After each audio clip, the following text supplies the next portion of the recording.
전에 독일에 집회 갔었던 때에 식사를 한다고 식당에 갔는데 점심으로는 약간 이른 시간이었습니다. 이제 막 음식점이 막 오픈을 할 때 그때 들어가게 됐습니다. 우리가 제일 먼저 손님으로 들어갔기 때문에 뭐 자리를 이제 마음껏 이렇게 저렇게 앉을 수 있었습니다. 그리고 우리가 저 한귀통에 앉아 있는데 이제 현지 분들이 막 들어와서 식사를 하고 그러는데 그분들의 특징을 보니까 지네끼리 옹기종기 붙어 앉는 거예요. 우리는 누가 식탁에 있으면 떨어져서 이만큼 앉는데 그분들은 그 사람들이 앉으니까 그 옆에 좌석이에요. 그 덩치도 큰 분들이 똑같은 의자에 다 붙어가지고 타닥 붙어 앉아요.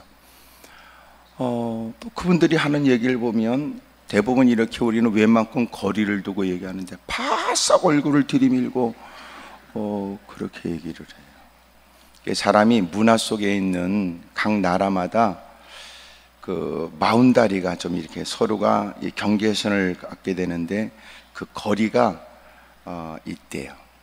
그러니까 어떤 나라는 이렇게 바싹 이렇게 좀 가까이 있어야 이렇게 대화가 되고, 우리 같은 경우는 누가 바싹 들이밀면 모가지를 뒤로 빼고, 이렇게 디림이나 이렇게 그런 생각이 들고, 그런 게 있다는 거죠. 좀 더 우리가 친분이 있다는 개념을 어떻게 느낄까? 친분이 있으면 관계가 이루어지기 전에는 좀 거리감이 점점 있어요. 그러다 좀 더 가까워지면 거리가 이렇게 좀 좁아집니다. 급기야 좀 더 가까워지면 이제 귓속말이 오갈 수 있어요. 그러니까 그 사람의 서로의 관계는 거리를 통해서도 알아요. 거리를 통해서도. 어떤 대화를 나누느냐, 어떤 대화를 나눌 수 있느냐. 썩 그렇게 관계가 가깝지 않다면 서로가 대화하는 것도 거리를 둘 거예요. 거리를. 굳이 이런 얘기 할 필요 없다. 그냥 통상적 얘기, 일반적 얘기, 업무적 얘기. 그러다가 좀 더 마음이 가까워지면 속 얘기를 하기 시작하죠. 자기에게 이런저런 얘기를 해요. 점점 좀 가까워지는 거예요. 과연 우리가 친구라고 말하거나 가깝다고 말하는 사람은 무사람들과 나누는 대화가 다를 수 있어요. 무사람들은 그냥 통상적 얘기로 끝날 때 가까운 사람한테는 서로가 눈을 찔끔거리면서 또 통할 수 있거나 서로가 그렇게 입모양만 해도 서로가 통할 수 있다든지 귓속말로 주고받을 수 있다든지 뭐 그런 대화가 있어요.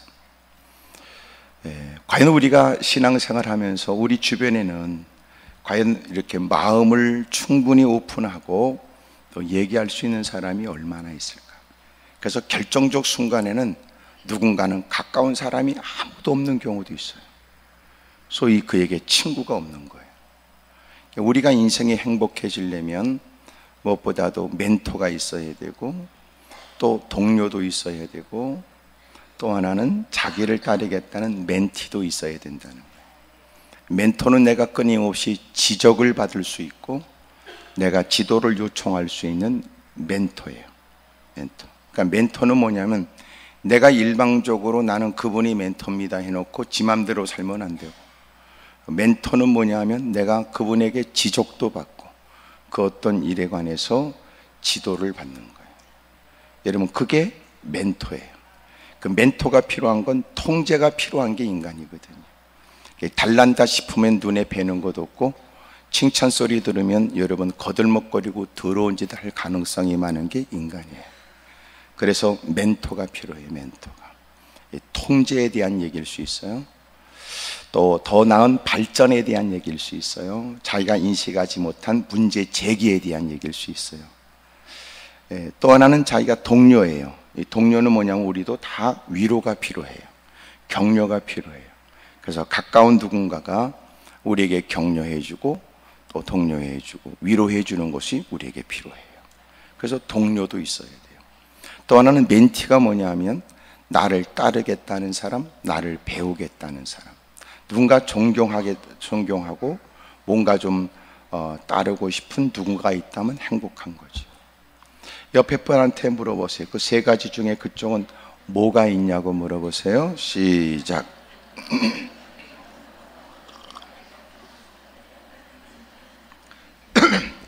세 가지 중에 세 가지는 없고 너만 있습니까?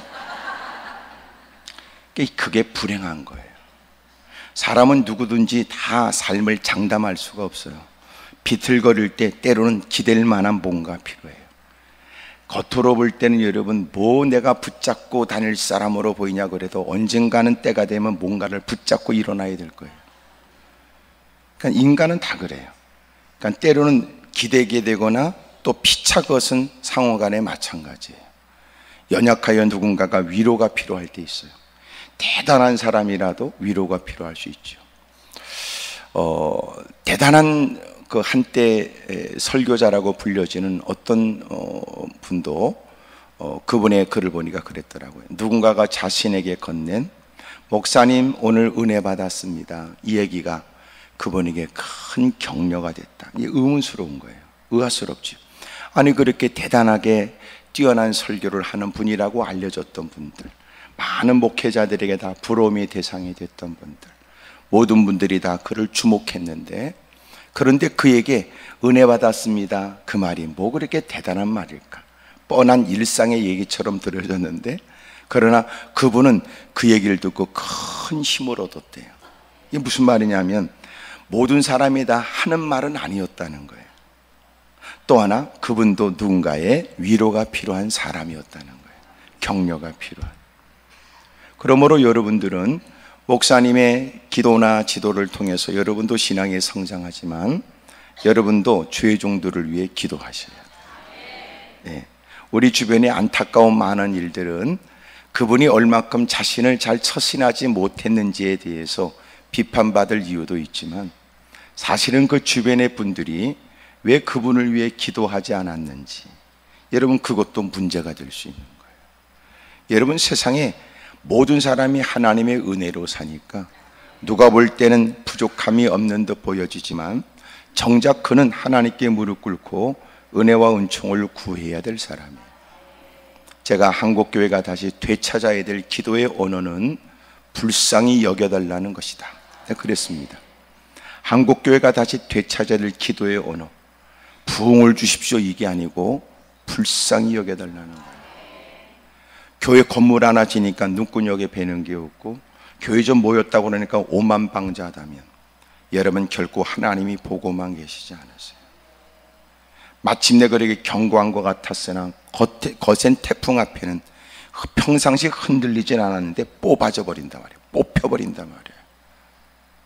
그렇게 대단해 보여졌지만 전혀 안전지대가 아닌 대한민국도 땅을 흔들면 어떤 건물이라도 허물어지지 않을 수 없어요. 우리가 대부분 여러분 내진 설계를 한다고 그러지만 지금까지 역사 속에서 이만큼 지진이 없었고 앞으로 있게 된다면 이만큼은 더 예상해서 지는다고 그래도 상상하지 못한 일은 얼마든지 지금도 존재해요. 예기치 못한 일은 많죠. 과학이라는 것은 사실에 근거해서 하지만, 그러나 우리가 지금까지 보지 못한 일은 아직도 남아있고, 아직도 우리가 상상하지 못한 재앙이라는 것도 남아있고, 아직도 상상하지 못한 복이라는 것도 있는 거거든요. 그러니까 그 어느 것 하나 우리는 장담할 수 없어요. 근데 인간이 예전보다 나아지면 거들먹거리고 누구보다 좀 있다 싶으면 오만방자해지는 거예요. 우리가 하나님을 안다면 무사람들은 그만한 처지의 삶이 어렵지 않으니까 뭐 그렇게 부족한가 뭐 그런 생각도 들지 몰라도 우리는 알죠. 내가 오늘 가지고 있는 건 은혜였고 또 우리의 장래도 하나님의 손 안에 있고, 누구도 여러분 장담할 수 없는 불확실한 내일에 대해서도 우리는 하나님을 신뢰하는 마음으로 마음의 평안을 가질 수 있는 거거든요. 늘 우리가 해야 될 일이 뭐예요? 하나님 우리를 불쌍히 여겨주세요. 무사람들은 그 처지에 뭐 그렇게 애달픈 목소리를 내고 그 형편에 뭐 그렇게 사력을 다하여 몸부림치고 절박한 처지의 사람처럼 기도할 거 있냐고 그럴지 모르지만, 우리는 오늘 내가 때깔나는 옷을 주워 입고 그리고 기름진 것을 퍼먹어도 여전히 우리는 하나님의 은혜로 산다는 걸 우리는 잊을 수가 없죠. 그러니까 그의 행색과는 관계없이 우리가 늘 하나님 앞에 해야 될 우리의 마땅한 기도의 제목에 사실은 서두는 하나님, 저는 불쌍히 여겨주십시오. 이게 우리에게 필요한데, 어느 순간 등 따스고 배부르니까 인간이 기도도 더러워지고 기도하는 모습도 개판이고, 거기다가 이런 겨우 기도 몇 마디 하면 입에서 애들 옹알이 하는 것처럼, 그러면서 그게 고상한 기도라고 생각하고, 신음을 도와도 끙끙끙 이 앓는 소리 하면 그것은 고상한 기도처럼 보여지는 이 미친 짓거리는 멈춰야 된다는 거예요. 잊지 마세요. 우리의 기도는 마음의 묵상도 주님이 들으세요. 여러분, 우리가 잘 알아듣지 못하는 울먹거리는 기도도 주님은 못 알아듣는 건 없어요. 하지만 우리가 지난날 힘들고 어려운 처지에 하나님의 은혜를 경험한 게 사실이라면, 오늘 사는 것이 무사람들이 그냥 단장 우리의 외모만 바라보고 부족함이 없다고 막 쉽게 말할지 몰라도 그 말이로는 속으면 안 돼. 네가 부러워하는 이 환경은 그냥 된 게 아니고, 네가 상상하지 못한 처절했던 민족의 역사 속에 하나님의 베푸신 구원의 은혜의 손길이 있었던 거다. 그러므로 너는 형편 따라 살라고 말하지만 나는 나를 건져내 주신 주님의 은혜 따라 살아야 될 사람이야. 오늘도 내가 행색은 달라진 것 같아도 나는 철저히 하나님이 붙들어 주지 않으면 내일을 장담할 수 없으니 나는 그저 오늘도 하나님께 무릎 꿇고 은혜입니다, 또 불쌍히 여겨 주십시오, 기도하지 않을 수 없다. 옛날에는 하나님밖에 없다고 사력을 다하여 목소리를 높여 기도하므로 교회의 간절한 기도는 담장을 넘어가 지나가는 사람도 교회 안에서의 기도 소리 들을 수 있었는데, 지금은 여러분 교회 안에서 기도 소리가 담장을 넘어가는 게 어렵고 민폐를 끼친다는 이유와 누가 신고해서 여러분 경찰차가 왔다 갔다 하는 것, 이제는 그런 것도 없는 것 같아요. 물론 여러분 그것을 나쁘다고 말할 수는 없습니다. 하지만 교회 안에서는 여러 가지 대책을 세우지만 우리에게서는 무사람이 이해하지 못하는 하나님밖에 없다는 그 확고한 믿음에 의한 절박한 기도는 우리에게 있어야 되는 거 아니에요? 자식이 성장하면서 당신이 장담할 게 뭐 있어? 빨고 앓다가면서 키웠던 새끼가 이제는 지발로 뛰어다니며 머리가 수박만해져서 똑똑하고 잘났다고 개폼 잡는다고 해서 네가 장담할 게 뭐 있어요? 앞으로 사회생활이 복잡하고 여러분 가정생활이 복잡한 일은 아직도 남아있고, 예기치 못한 질병에 노출되어 있고, 예기치 못한 사건 사고에 얼마나 노출되어 있는데, 엎드려 기도할 일은 더 늘어나게 되고 눈물 쏟을 일은 더 많이 늘어나는데, 세상에 이러면 우리가 이제는 하나님 없이도 된다고 말할 게 아무것도 없어요. 하나님이 도와줘야지. 크게 아멘 하십시다.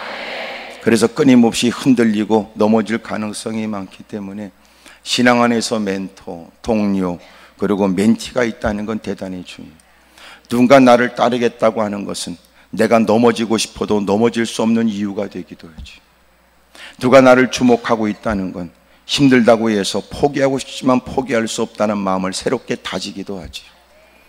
그러니 그렇게 내가 따라가는 멘토, 내 주변의 동료들, 그리고 누군가 나를 따라오겠다고 하는 일들은 끊임없이 우리로 하여금 있어야 될 자리에 우뚝 서도록 도와줘요.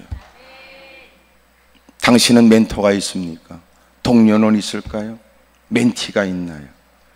가정 안에서 나는 우리 아빠처럼, 나는 우리 엄마처럼, 이거는 우리가 지금까지 힘들고 어려운 시간을 보내도 헛되이 살지 않았다는 거예요. 때로는 우리가 이 땅을 떠나가도 남아있는 자녀들이 지난날 부모님이 흘렸던 눈물, 그동안 본을 보였던 신앙, 철없을 때는 이해가 되지 않아 왜 굳이 그렇게까지 해야 됐는가 생각되지만, 자기가 험난한 세상, 치열한 세월을 살다 보니까 그랬던 부모가 있으므로 오늘 이만큼 내가 있다는 걸 깨닫게도 되지. 늦게 살아도 자기도 아버지처럼, 자기도 어머니처럼 무릎 꿇고 기도해야 되겠다는 마음을 가질 수도 있어요. 여러분, 서로 피차간의 관계는 어떻게 하느냐? 거리를 보고 하는 거예요. 거리를. 여러분, 하나님께 대한 그 신앙, 거리를 보고 하는 거예요.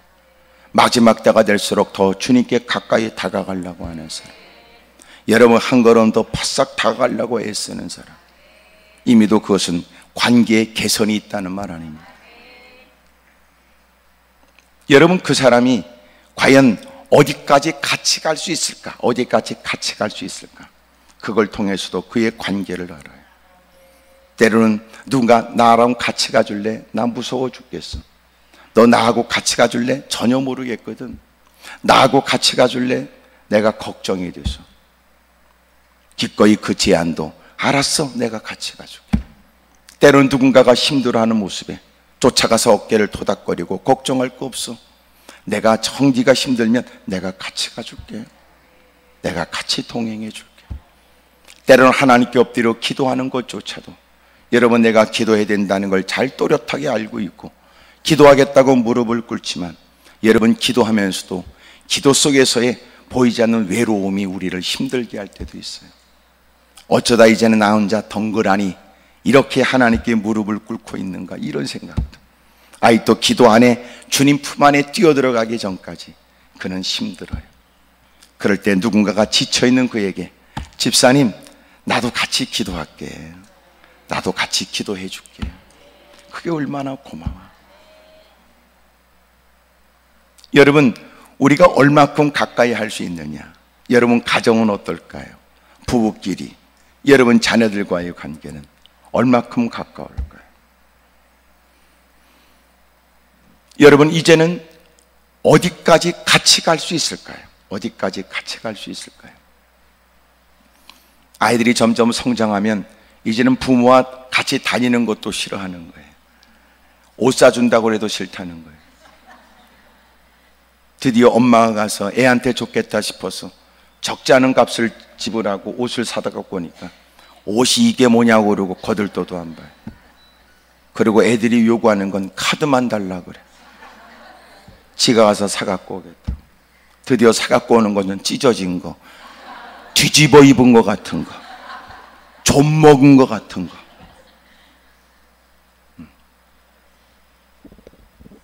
이제는 더 이상 이렇게 동행하는 게 점점 쉽지 않지.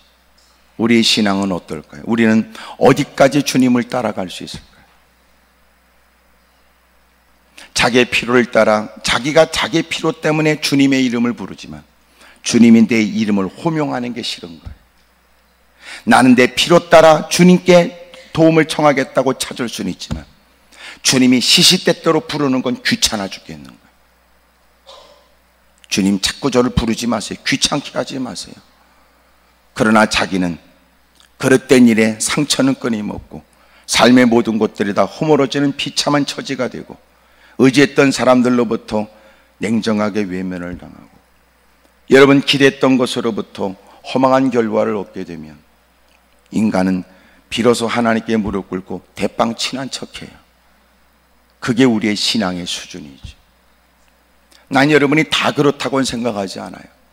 가끔 강단용어로 쓰는 표현들은 여러분 좀 극단적인 표현을 해서 약간 과장된 표현을 할 수도 있지만 여러분, 모든 사람이 다는 아니라도 대부분은 그럴 수 있죠. 엎드려 기도하는 것으로 그의 평상시의 신앙을 가늠할 수가 없어요. 오늘 이렇게 앉아있으니까 대빵 착할까? 난 그렇게 생각은 안 해요. 난 여러분이 교회 나왔으니까 하여튼 대빵 믿음이 크나? 아니에요. 난 여러분이 대빵도 아니라면 소빵일까? 그것도 아니라고. 내가 볼 때는 헛빵일지도 모른다. 누가 볼 때는 믿음의 사람이니까 이 자리에 있을지 모르지만 그러나 누군가는 저 밑에서 우리를 얘기하면서 지니끼리 얘기하겠지요. 그 인간이 오죽하면 같겠어? 이렇게. 나야 목사니까 여러분을 착해 생각해서 워낙 착하니까 내가 여러분은 그래도 믿음으로 극복해 보겠다는 뜻이 아니냐. 그래도 실상 당신에겐 누군가에게는 믿음이 필요하겠죠. 왜냐하면 이 자리에 있는 당신이 문제가 있기 때문에 무릎을 꿇었는지도 모르니까, 문제에 쫓기다 보니까 여기까지 왔는지 모르니까, 워낙 주님이 풀어놓은 것인지 모르지만 하여튼 입에 개거품은 똥개가 쫓아오니까 뛰다 보니까 여기까지 올라왔는지 모르죠. 그래서 우리에게는 믿음이 있는 사람으로 올라올 수도 있지만 오히려 믿음이 필요하기 때문에 주님이 이 공간으로 몰아쳐서 인도해 주는지도 모를 일입니다. 옆에 사람한테 다 우리 피차 그런 건 따지지 말자 그러세요. 시작.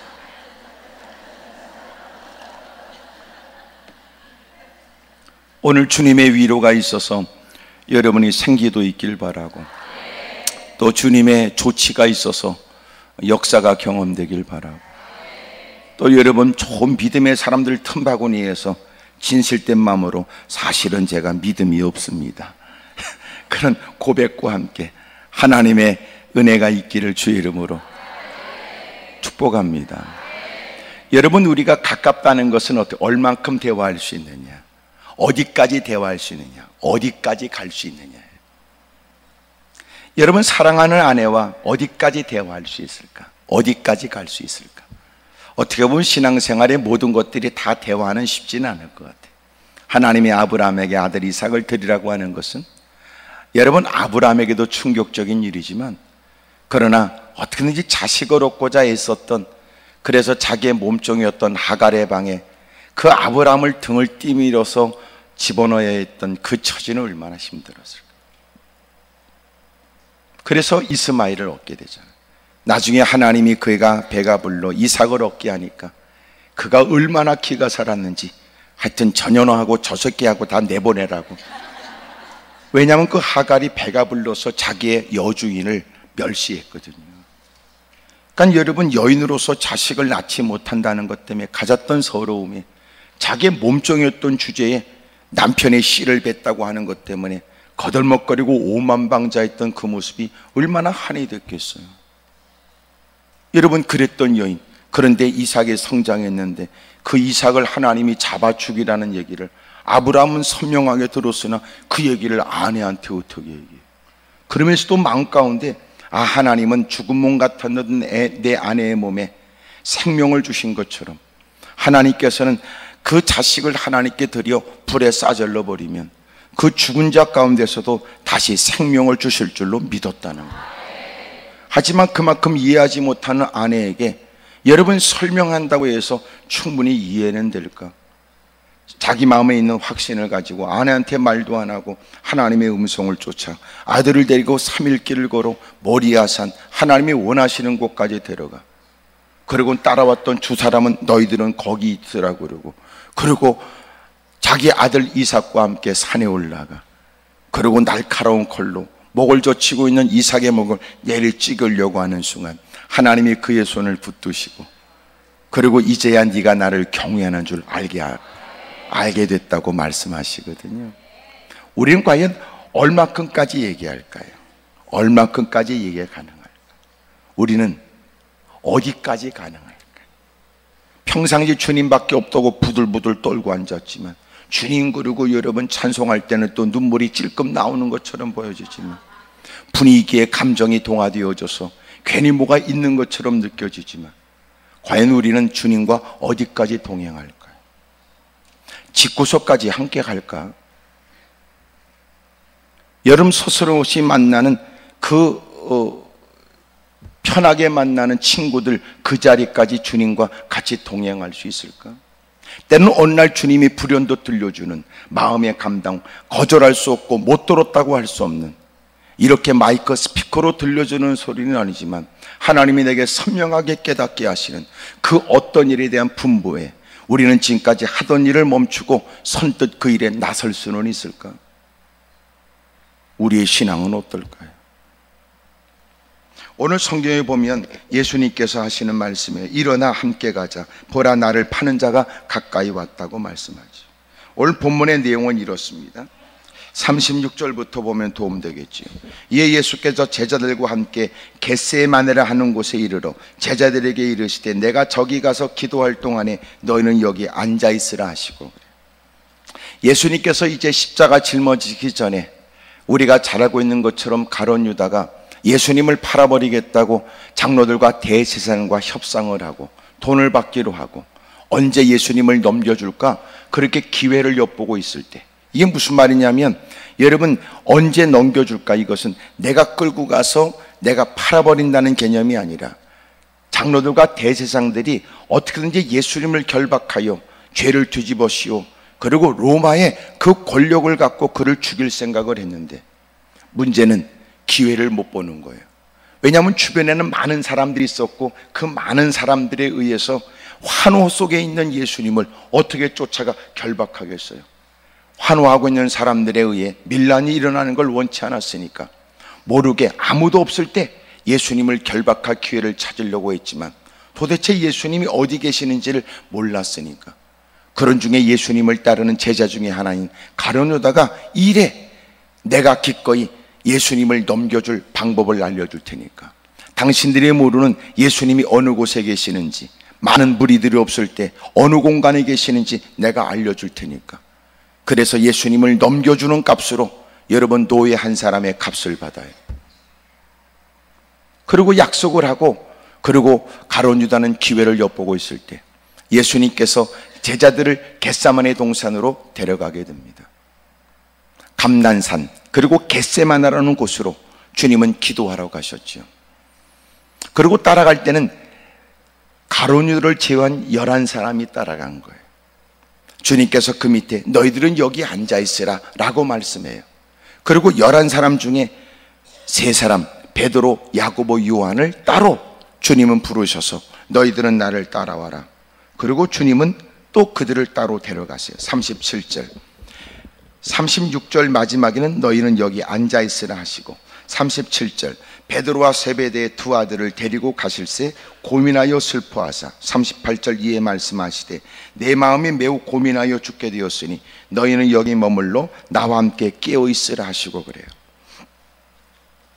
다시 말하면 베드로, 야고보, 요한 그들을 데리고 가면서 너희들은 이곳에서 너는 기도해. 너희들은 여기서 머물러 나와 함께 깨어있으라고 그래요. 그러니까 나머지 8사람들은 저 밑에 있고 한 놈은 예수님 팔러 갔고 그리고 3사람은 주님이 데려가시면서 너희들은 여기 있어라 그래요.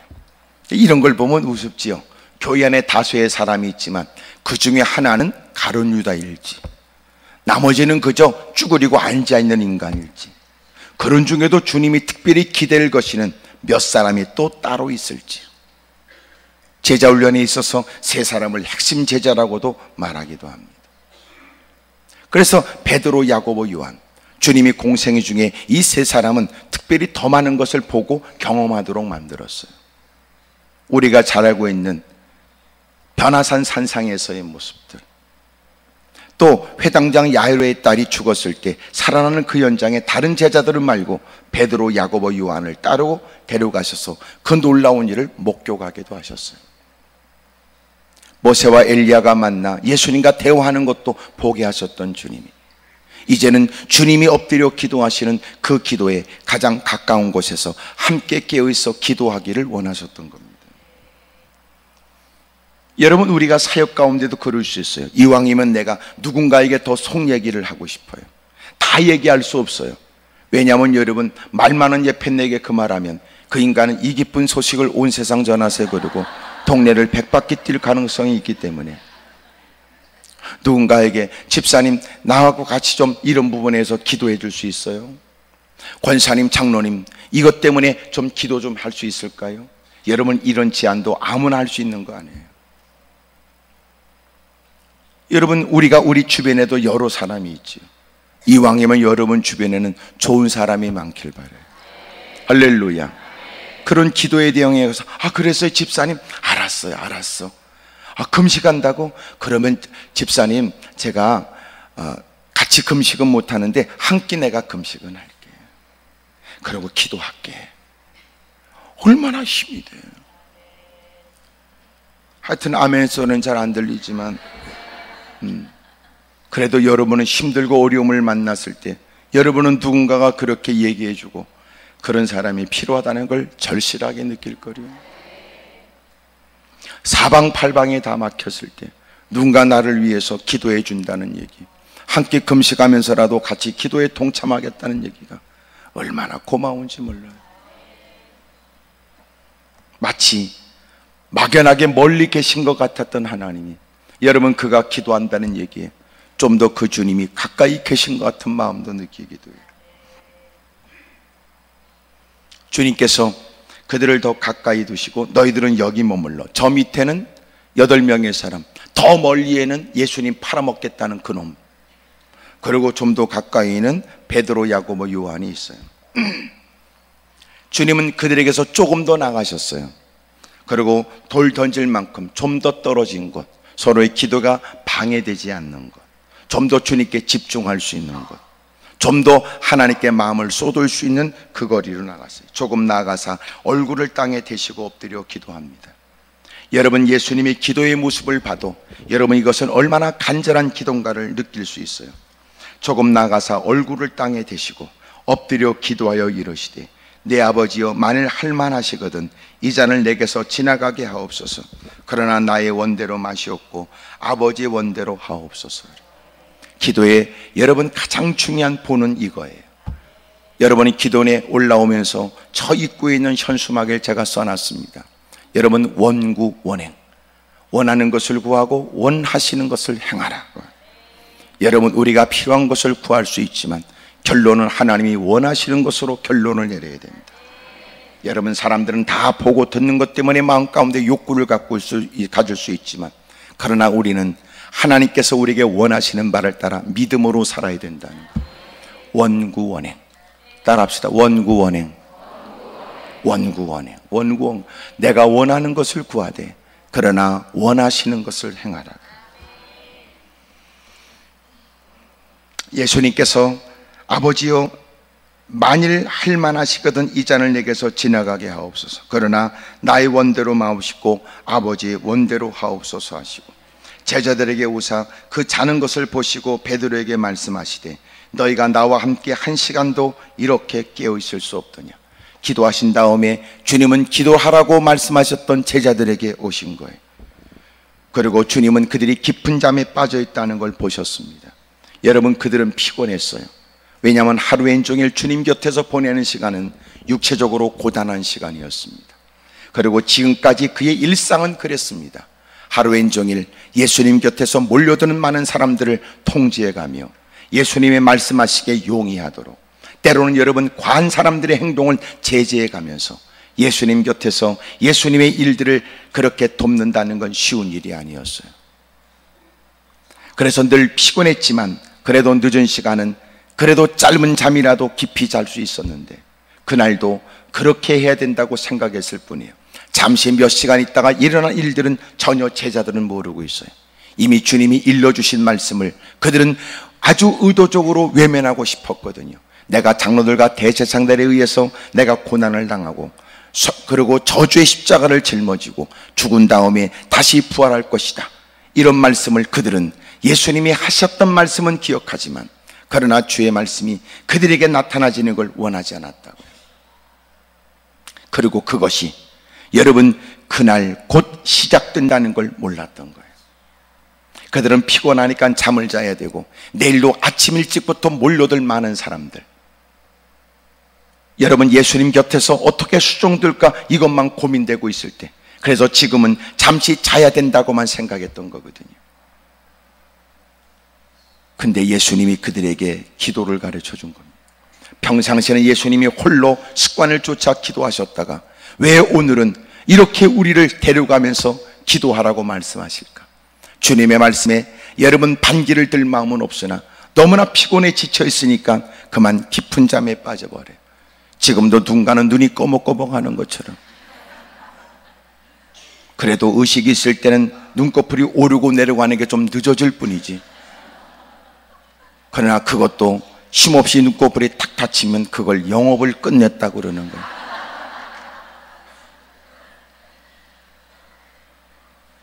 난 여러분이 누군가는 눈이 꺼먹꺼먹하는 분도 스스로가 마음 안에서 끊임없이 사투를 벌이고 있을 거라고 생각해요.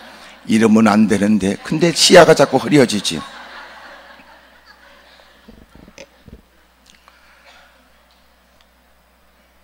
예수님께서 제자들에게 오셨습니다. 그리고 그 자는 것을 보시고 베드로에게 말씀하신 거예요. 여러분 주목하세요. 베드로에게 말씀하셨어요. 베드로에게 말씀하신 거예요.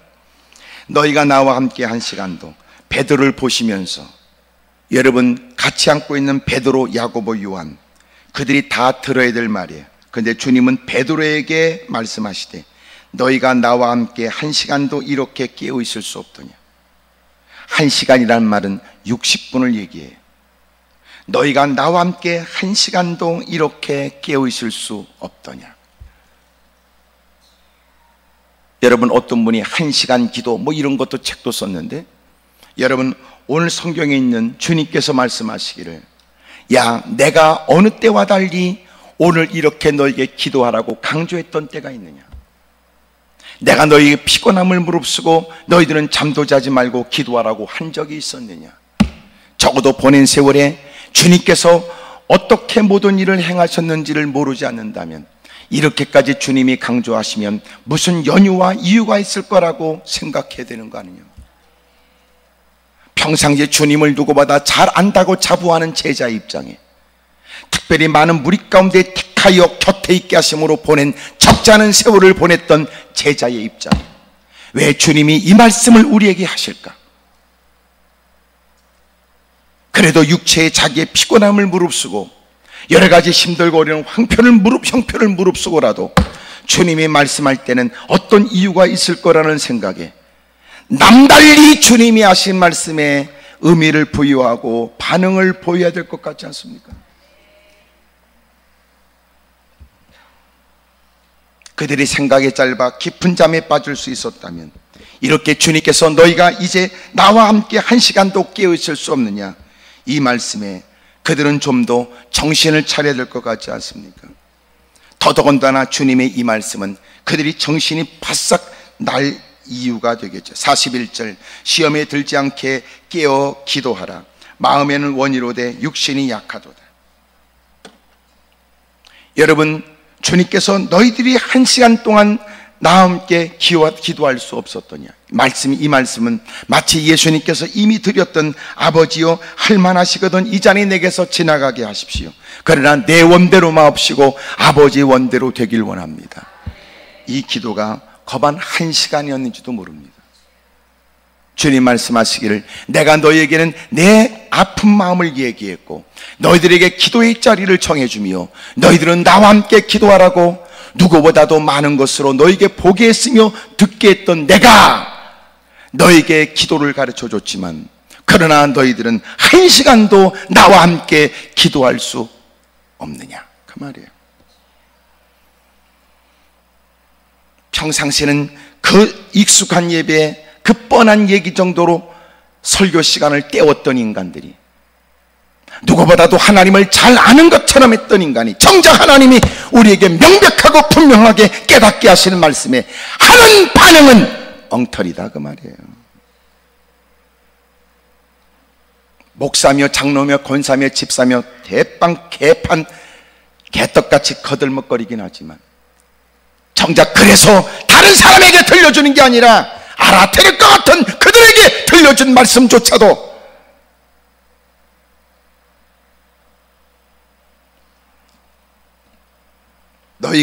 내가 이렇게 강조하는 건 너희가 시험에 들지 않게 하려고 하는 거예요. 시험에 들지 않게 깨어 기도하라. 마음은 원이로되 육신이 약하니. 네 마음은 어떻게 해야 된다? 지적으로 동의하고 어떻게 해야 되겠다? 네가 생각은 할 수 있지만, 그러나 네 몸뚱아리가 약해.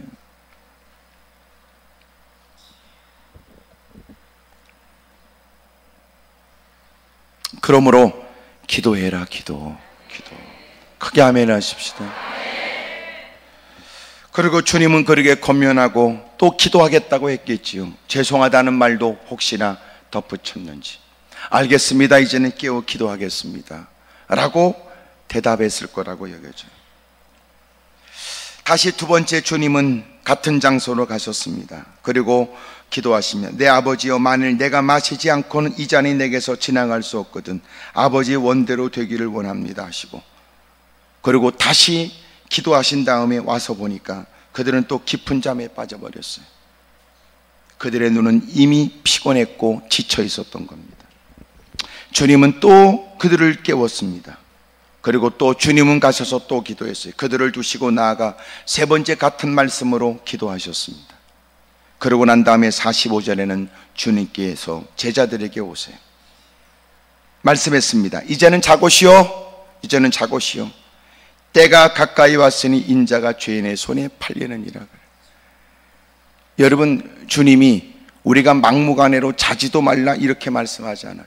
그러나 주님이 기도하라고 말할 때는 우리의 처지와 형편을 몰라서가 아니라 우리의 위험을 아시거나 여러분, 우리가 후회될 일들이 곧 일어날 것을 주님이 아시기 때문에 우리의 유익을 위하여, 우리를 위하시는 마음으로 우리에게 하시는 말씀이에요. 왜 뜬금없이 이 처지에 맞지 않게 이런 감동을 무엇이며 이 형편에 맞지 않게 자꾸만 강대상에 들려져 모른 채 할 수 없는 말씀으로 내 맞게 자꾸만 귀에 맴도는 건 왜 그럴까? 내 형편에 맞지 않는데 왜 그 과도한 일을, 내 형편의 여건에 맞지 않는데 왜 그 엄청난 일을 하나님은 자꾸만 나에게 부담을 줄까? 스스로 고개를 도리지라고, 스스로 마음 가운데 이것은 내가 수용할 수 없는 일이라고 자꾸 되뇌이기도 하고, 자꾸만 여러분 그런 얘기를 의도적으로 피하고 싶은데 마치 그 말씀은 하나님이 그를 지목하여 그에게 주신 말씀으로 예배 자리를 떠나도 그 말씀은 그를 추격하는 것 같고, 마치 그가 결단할 때까지 떠날 마음이 없는 것 같고, 주님이 그를 통하여 뭔가 이루시려고 하는 분명한 어떤 계획이 있는 것이, 그래서 그로 하여금 끊임없이 괴롭게 하여 그로 하여금 말씀 앞에 굴복하도록.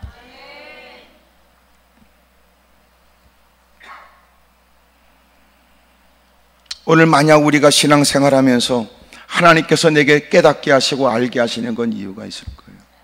만약 그것을 우리가 외면하는 걸 성령을 소멸한다고 그래요.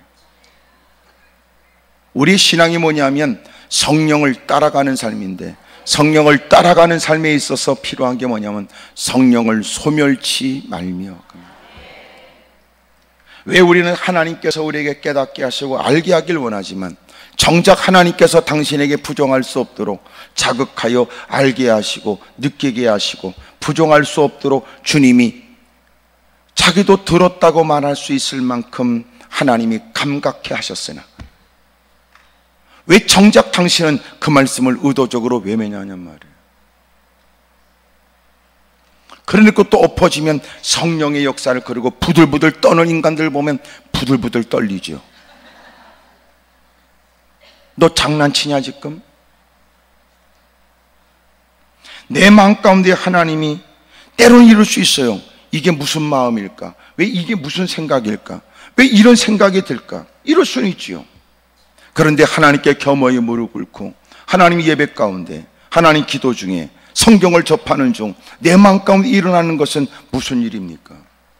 하나님께 겸허하게 그 일에 관해서 거론하며 기도하면 하나님께서는 우리가 하나님의 말씀대로 순종하고자, 확인하고 더 분명하게 깨닫고자 여쭙는 것은 주님이 절대로 외면하지 않으세요.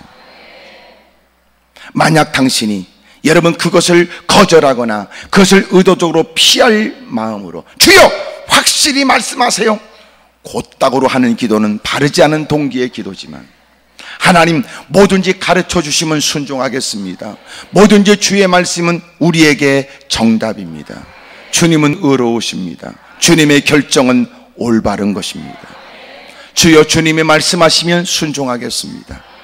진작 내게 들려진 소리는 내게 없지 않아 있었으나 정말 형편에 맞지 않아 주님의 뜻인과 마음 가운데 의문이 생겼습니다.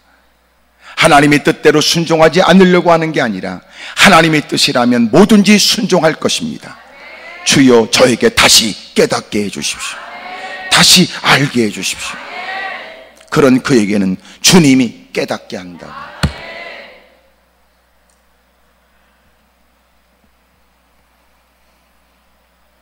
마침내 주님께서 또 알게 하고 또 깨닫게 하시고 또 너희들은 기도해야 된다고 가르쳐 주지만, 그들은 그만 육신이 너무나 연약했고 주의 말씀이 귀에 맴돌지만 그들은 그냥 잠에 빠져버리고 말아요. 주님이 자 이제는 자고 쉬어, 자고 쉬어. 참 그런 거 보면 신앙생활을 잘한다는 게 뭐예요? 그 때를 따라 사는 거예요. 때를 따라 사는 거예요. 그 때를. 여러분, 기도도 먼저 기도하는 게 더 유익이 있지요. 비참하게 기도해야 했었다는 것을 후회하면서 마지못해 기도하는 것보다 그때 하나님 말씀대로 순종해야 했었다라고 많은 손실, 고통, 괴로움, 명예는 실추되고 육체는 망가져버리고 물질은 다 손해보고, 그러고 나서야 그때 어쩐지 때를 놓치고 비로소 지난 날을 후회하면서 처절한 모습으로 매달리는 것보다 하나님이 우리를 위하여 감각해 하시고 우리를 위하여 깨닫게 하신 그 때를 따라 살아가는 사람, 그 때를 따라 살아가는 사람. 그러니까 여러분, 우리가 신앙생활하면서 특별히 기도하면서 그 감각을 키워야 돼요. 하나님, 제가 그 감각이 좀 예민해지게 해주세요. 제가 그런 얘기를 했지만 저희 집 센서는 시원치 않아서 딱 다가가면 내가 왔다는 걸 알고 주인님 오셨습니까? 그리고 딱 불이 켜져야 되는데 불이 어느 때부턴가 잘 안 켜져서 내가 이만큼 가면서 손을 앞으로 내허지 그래야 그게 켜지더라고요. 근데 드디어 이제 며칠 전부터는 이제는 이래도 잘 안 켜지더라고요. 이야, 그러니까 세상은 저절로 좋아지는 건 아닙니다. 이해가 되지요? 손을 봐야 되더라고. 손을. 옆에 사람하고 다 얘기해. 저기 손을 봐야 된답니다. 네.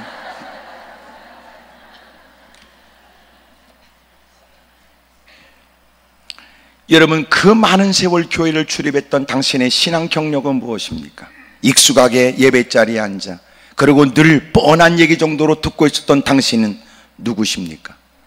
그 문제 앞에 예민하게 반응해야 될 거고 누구보다도 먼저 소스라치게 놀라야 되고 누구보다 그런 일에 남다른 감각으로 대처해야 될 당신은 어디 갔습니까? 평상시 아는 채는 대빵 잘했고 평상시에 거들먹거리는 건 오만방자 모습은 유난스러웠는데도 왜 당신은 그렇게 누구보다 먼저 예민하게 반응해야 될 당신은 뭐하고 있었습니까? 마침내 주님의 말씀하시길 이젠 지나갔어. 이제 지나갔어. 이제 내가 너에게 권면하는 거 이제는 그것도 끝났어. 이제는 후회하면서 깨닫는 것밖에 없어. 하나님의 말씀에 반응하여 행하는 것이 우리에게 복인데 네, 뼈저리게 후회하고 통증을 느끼면서 깨닫고 그리고 주님이 하시는 말씀입니다. 46절 일어나라 함께 가자 보라 나를 파는 자가 가까이 왔느니라. 여러분, 평상시 남다른 직분자로 제자로서 살았던 사람, 가까이에서 주님이 그들에게 들려줬던 무수한 주님의 말씀, 누구에겐가는 감췄던 비유를 그들에게 설명했고 주님은 그들이 있을 때만 그들만 들을 수 있는 말씀을 그들에게 들려줬고 누구에게나 감추었던 자신이 이 땅에 오신 일들 그리고 곧 일어날 일들을 말씀하셨고 같이 곁에 두셨던 주님이 드디어 그들에게 일어나 나와 함께 가자. 이제는 지금까지 경험하지 못하고 누구도 상상하지 못한 고난의 일들이 점점 다가오는구나. 일어나 나와 함께 가자. 내가 볼 때는 이들도 여러분처럼 대답을 안 했을 겁니다. 무슨 말인지 몰라요. 47절 말씀하실 때 12 중에 하나인 유다가 왔는데 대제사장들과 백성의 장로들에게서 파송된 큰 무리가 칼과 몽치를 가지고 그와 함께 하였습니다.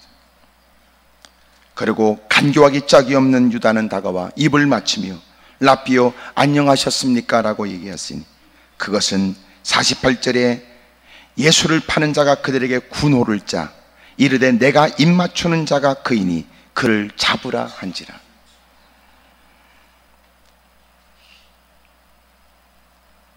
그리고 마침내 사람들은 쫓아와 예수님을 결박하게 됩니다. 베드로는 칼을 뽑아서 대제사장의 종인 말고의 길을 자르게 되죠. 주님 말씀하시기를 칼을 쓰는 자는 칼로 망한다. 칼집에 꽂으라고 말씀합니다. 내가 능력이 없는 게 아니라 내가 이제라도 기도하면 하늘의 12군단 되는 어마어마한 숫자의 천군 천사가 나타날 수 있다. 하지만 내가 이 땅에 온 것은 아버지의 뜻을 이루려고 왔으니 내가 만일 그렇게 하면 이런 일이 있으리라는 성경이 어떻게 이루어지겠느냐. 그러므로 주님은 무능한 자, 연약한 자, 나약한 자처럼 아버지의 뜻을 받들기 위해 기꺼이 그 하찮은 그들에게 여러분 결박당하죠. 56절, 그러나 이렇게 된 것은 다 선지자들이 그를 이루려 함이니라 하시더라. 마지막 부분에 이에 제자들이 다 예수를 버리고 도망하니라 그래. 다 예수님 버리고 도망가 버렸어요. 오늘 여러분 46절에 있는 일어나 나와 함께 가자 그랬는데 제자들이 다 예수를 버리고 도망가 버려요. 여러분, 당신은 주님과 얼마큼 가깝습니까? 그리고 당신은 주님과 어디까지 함께 할 수 있습니까? 여러분, 주님과 함께 할 수 없는 사람이 어떻게 천국까지 같이 갈 수 있다고 생각하세요? 당신은 어디까지 함께 갈 수 있습니까? 일어나 나와 함께 가자. 여러분, 이 말은 마치 주님과 어디까지 함께 가야 구원을 받는다는 얘기가 아니라 네가 진짜 구원을 받은 사람이라면 거기까지 가야 된다는 거예요. 네가 구원받았다는 걸 어떻게 말할 수 있냐 말이에요. 거기까지 가야 구원을 받는다는 게 아니라 네가 구원을 받은 게 사실이라면 너는 거기까지 가야 된다는 거예요.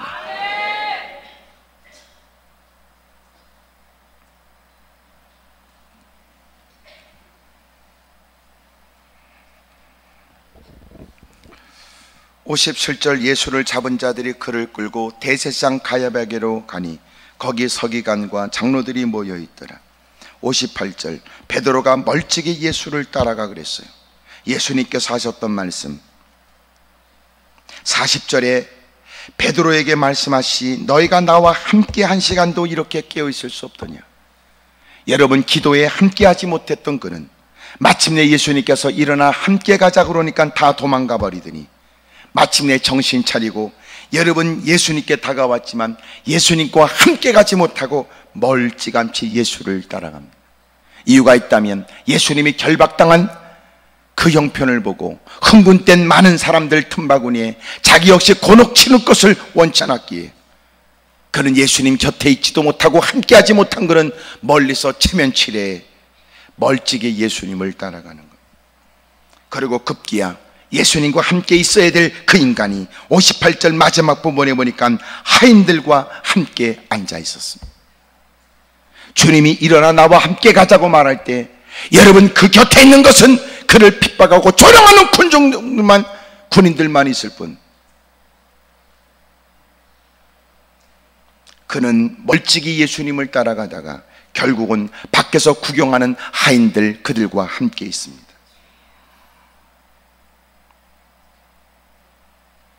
그리고 급기야 사람들이 말하기를 봐라, 저는 저 예수와 함께 있었던 사람이 아니냐 얘기를 하죠. 69절 베드로가 바깥들에 앉았더니 한 여종이 나와 이르되 너도 갈릴 사람 예수와 함께 있었다. 그랬더니 그는 말하기를 이미도 함께 하고 있지도 않는 그 인간은 지난 시간 함께 있었던 것도 부정합니다. 베드로가 바깥들에 앉았더니 한 여종이 나와 이르되 너도 갈릴 사람 예수와 함께 있었도다 하거늘 베드로가 모든 사람 앞에서 부인하여 모든 사람 앞에서 모든 사람이 듣도록 나는 내가 무슨 말을 하는지 알지 못하겠노라. 그 자리를 벗어나 앞문까지 나아가니 그는 그 자리를 벗어나고 싶었던 거예요. 앞문까지 나아가니 다른 여종이 그를 보고 거기 있는 사람에게 말하되 이 사람은 나사렛 예수와 함께 있었도다 그래요. 베드로가 맹세하고 또 부인하여 이르되 나는 그 사람을 알지도 못한다 그래요. 조금의 곁에 섰던 사람들이 나와 베드로에게 이르되 너도 그 진실로 그 도당이라 내 말소리가 너를 표명한다. 그가 저주하며 맹세하며 부인합니다. 나는 그 사람을 알지 못하노라. 그러면서 닭이 울어요.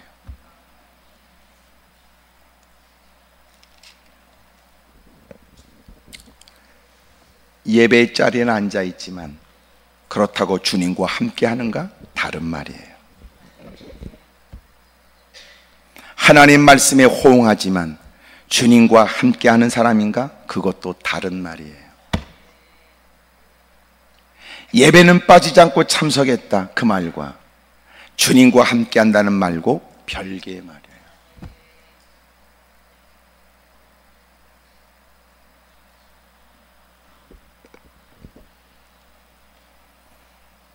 결국은 결정적 순간에는 오히려 구경꾼들 틈바구니에 끼어 앉아 있고 도전하고 대적하는 그 틈바구니에 또 끼어 앉아 있고, 이제는 지난 과거에 교회를 출입했다, 주님을 섬긴 시간이 있다, 그래도 은혜를 받은 기억이 있다, 내가 그래도 예배를 드렸다라고 하는 것도 의도적으로 맹세하고 저주하고 부인해요.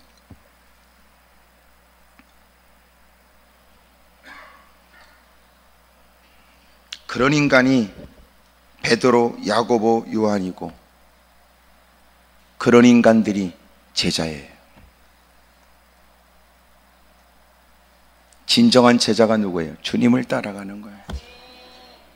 그럼에도 불구하고 놀라운 건 주님이 그런 거지 같고 개떡 같은 인간들에게 부활하신 주님이 친히 나타나셨고 보게 하시고 또 목격하게 하시고, 그런 그들에게 충분하다고 하는 인간들에게 충분하지 않다고 말씀하신 주님, 내가 너희를 떠나는 것이 너에게 유익되므로 내가 떠나가는데 아버지께 받아 너에게 보내는 성령 또 다른 보혜사가 올 때까지 기다리라고 하시고, 그래야 인간이 이제는 주님과 함께하는 삶을 사는,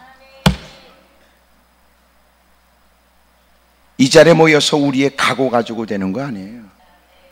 또 여러분 이 자리에 있다가 저 밖에 나가 누군가 전화 한 통 하면 홀랑 뒤집어질 사람, 누군가 의도적으로 우리의 심기를 불편하게 하려고 이렇게 거친 얘기에 이런저런 얘기에 나쁜 얘기하면 무슨 짓을 할지도 모르는 사람,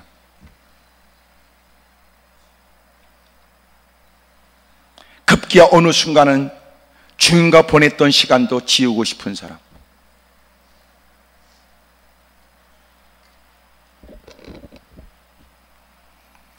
오늘 성경에 여러분 46절 본문에 일어나 나와 함께 가자고 말씀하시기 전에 40절에 있는 말씀이 참 우리에게 가슴에 느껴지죠. 예수님께서 제자들에게 말씀하시기를, 베드로에게 특별하게 말씀하시는데 너희가 나와 함께 한 시간도 이렇게 깨어 있을 수 없더니. 여러분 주님과 함께 하려면 주님과 함께 깨어 있는 것, 주의 말씀을 쫓아 엎드려 기도도 못한 사람, 한 시간 무릎 꿇지 못한 사람, 마침내 그들이 다가오는 혹독한 시련 앞에 그들은 우리가 지난날 그 주님과 함께 있었던 사람이라는 것조차 말도 못해요. 오늘도 함께하지 못하지만 지난 시간 속에 예수님과 함께 보냈던 시간도 부정해버려요. 기도 없이 어떻게 우리가 주님을 따라갈 수 있단 말입니까?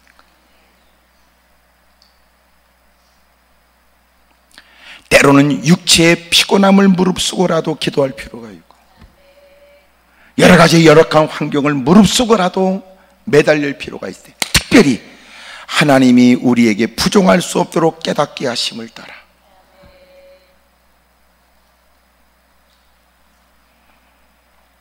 나는 여러분들이 이런저런 힘들고 어려움 때문에 무릎을 꿇는 거, 여러분을 위로하고 싶고 여러분도 그 모든 것으로부터 자유하여 가벼운 발걸음으로 돌아갔으면 좋겠습니다. 하지만 예전에 갖지 못했던 민감함이 생겨 이제는 주님이 우리로 하여금 깨닫게 하심을 쫓아 분주한 일과에도 구석에 처박혀서라도 몇 번은 기도해야 될 것 같고, 때로는 자다가도 뻘떡 일어나 몇 마디는 기도해야 될 것 같은,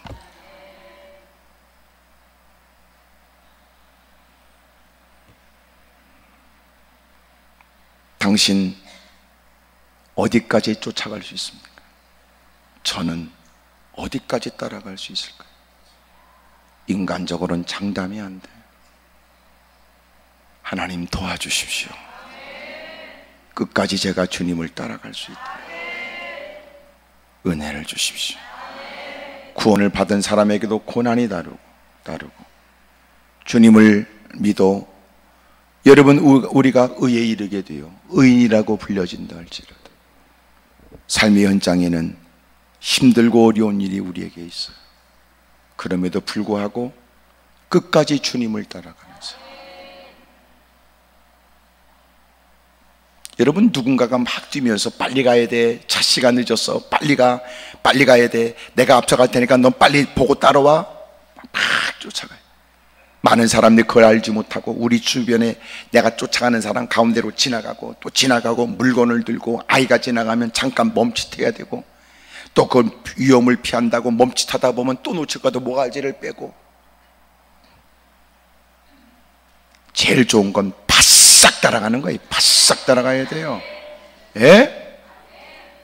어둠의 세력은 우리에게 마음이 공연히 분주하여 기도 일들을 뒤로 미루게 하고 이런저런 사건을 통하여 멈칫하게 만들 때 우리가 바라보는 주님을 놓치게 만든다고요.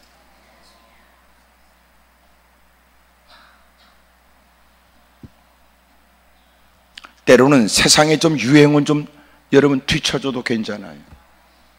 왜냐하면 또 유행은 또 지나가니까. 이해가 되죠? 그래서 어둠의 세력은 문화, 환경을 통하여 끊임없이 우리를 농락합니다. 농락.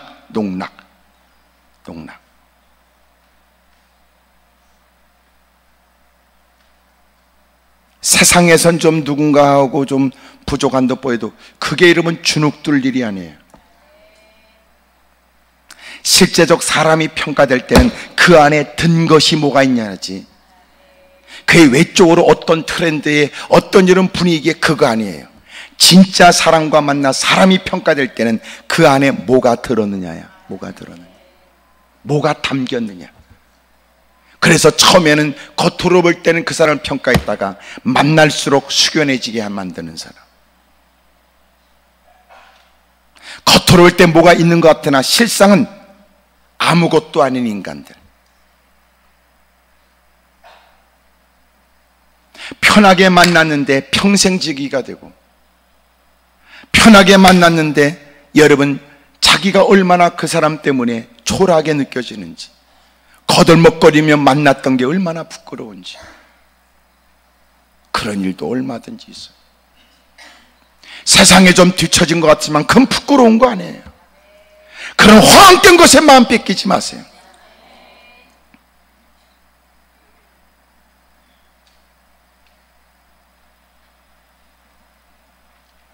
여러분 다른 건 몰라도 주님 앞에는 부끄러울 수는 없다. 이렇게 살아야지. 주님이 내게 베푸신 은혜를 쫓아 살아야 되니까. 오늘 주님이 우리에게 말씀하는 거예요.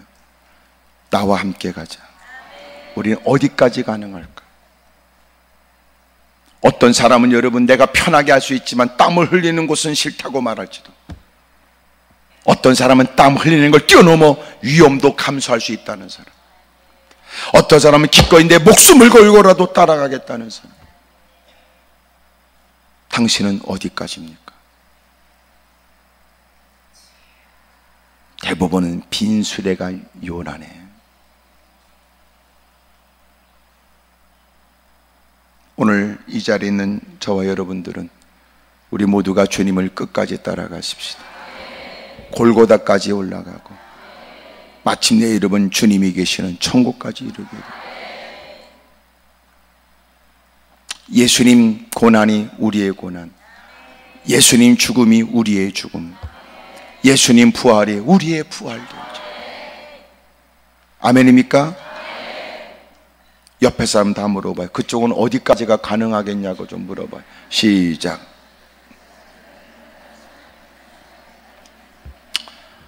혹시 모르지요. 가을이 되면 몰라도 워낙 여름이 돼서 더워가지고 모르지 주님이 여름에 오실지. 에?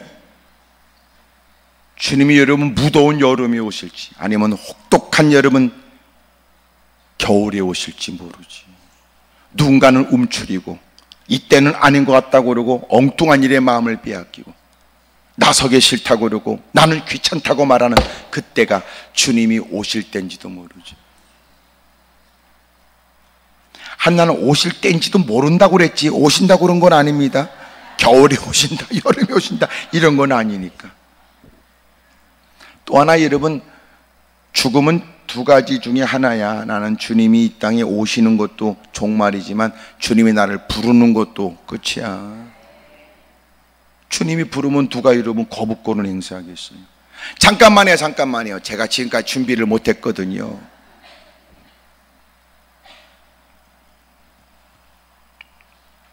저와 여러분이 끝까지 주님을 따라가기 위해서 해야 될 일, 기도하는 거예요. 하나님, 저 좀 도와주세요. 저 좀 불쌍히 여겨주세요.